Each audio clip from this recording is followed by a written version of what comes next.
Assalamualaikum warahmatullahi wabarakatuh. Waalaikumsalam warahmatullahi wabarakatuh. Sudah bersama dengan saya Ustadz Rizal Muhaimin. Beliau ini salah satu ustadz di Pondok Pesantren Al-Rosyid, Kendal, Bojonegoro.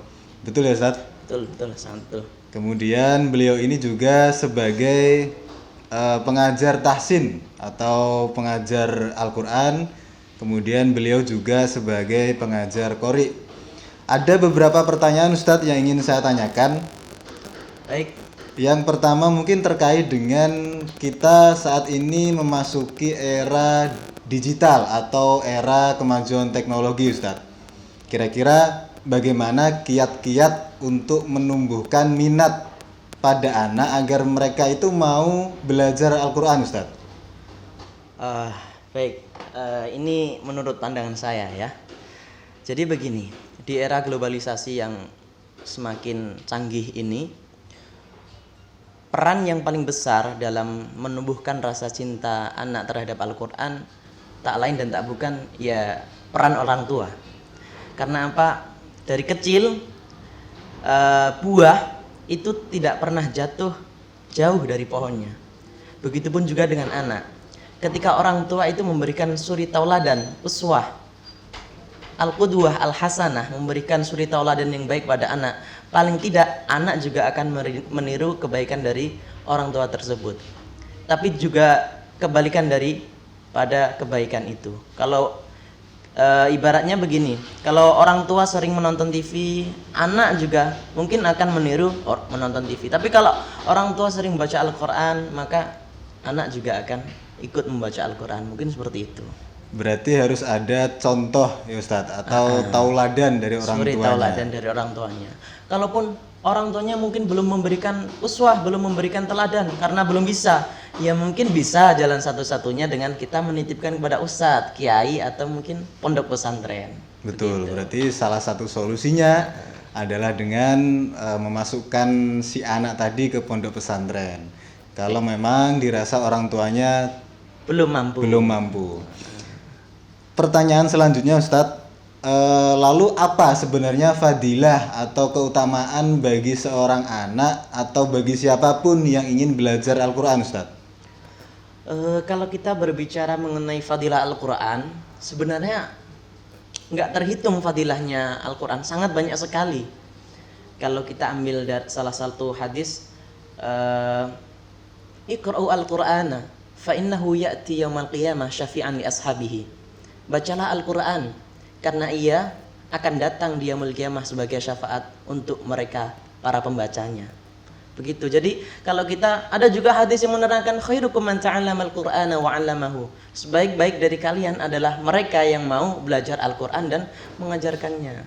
Jadi kalau fadilah sangat banyak sekali, Pak. Berarti kalau kita memang niat belajar Al-Quran sudah disediakan fadilah dan keutamaan yang sangat banyak gitu ya Ustadz? Iya, betul sekali. Nah, Lalu kadang saya itu ditanya seperti ini Ustadz, Bapak saya itu tidak paham maknanya atau saya tidak paham artinya ketika membaca Al-Quran. Nah itu bagaimana Ustadz? Apakah kita belajar membaca atau belajar tentang Al-Quran harus dengan paham maknanya? eh, satu, kewajiban kita ini kan Al-Quran jadi Al-Quran ini adalah kitab suci kita sebagai orang Muslim. Jadi mau tidak mau kita juga harus punya hiroh, punya himmah, keinginan besar untuk bisa mempelajarinya, paling tidak bisa membacanya. Adapun faham atau mengerti maksud dan maknanya itu tidak harus. Jadi yang penting kita mau membaca Al-Quran dan mau mempelajarinya. Adapun nanti diberikan kefahaman itu atas kuasa Allah. Tapi yang penting kita harus belajar membaca mungkin dan lain sebagainya. Jadi itu proses ya Ustadz? Proses, Berarti minimal proses. kita punya niat untuk belajar bisa membaca Al-Quran Bisa gitu, membaca Ustadz. Al-Quran. Kemudian ini kan berdasarkan pengalaman Ustadz. Jenengan niki kan sebagai seorang pengajar atau guru belajar Al-Quran untuk anak-anak di pesantren. Nah, apa hambatan terbesar atau tantangan yang Ustadz temui ketika menjadi pengajar tersebut? Atau ya tantangan lah ketika menjadi pengajar Al-Quran. Apa kira-kira Ustadz?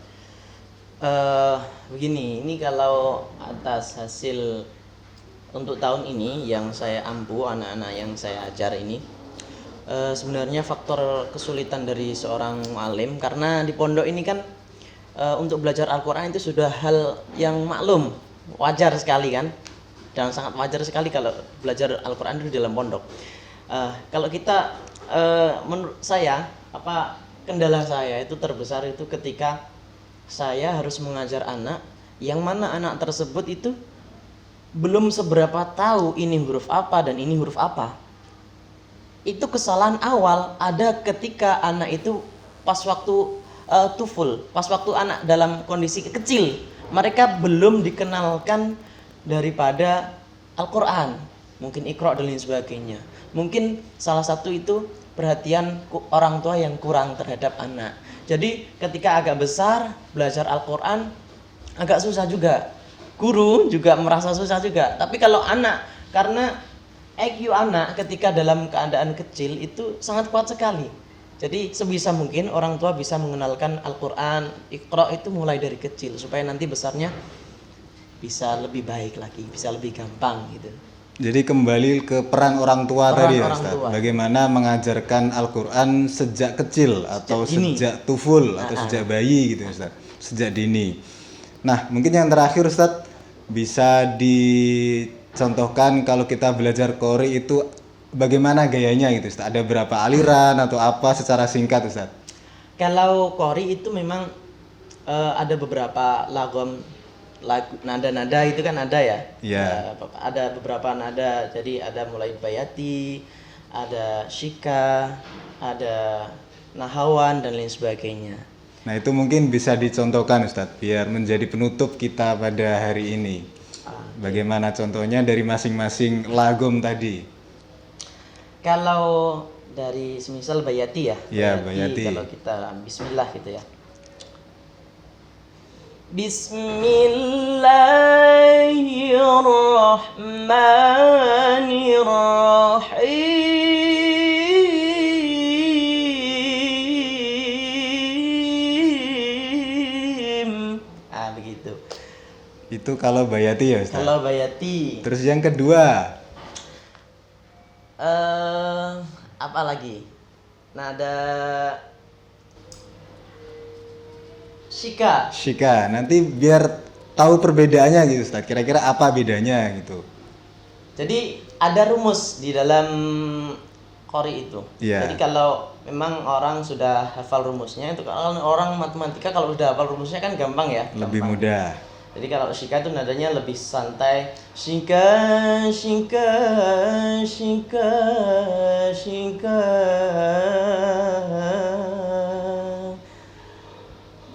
Alhamdulillahi Rabbil Alamin Ar-Rahmanir Rahim.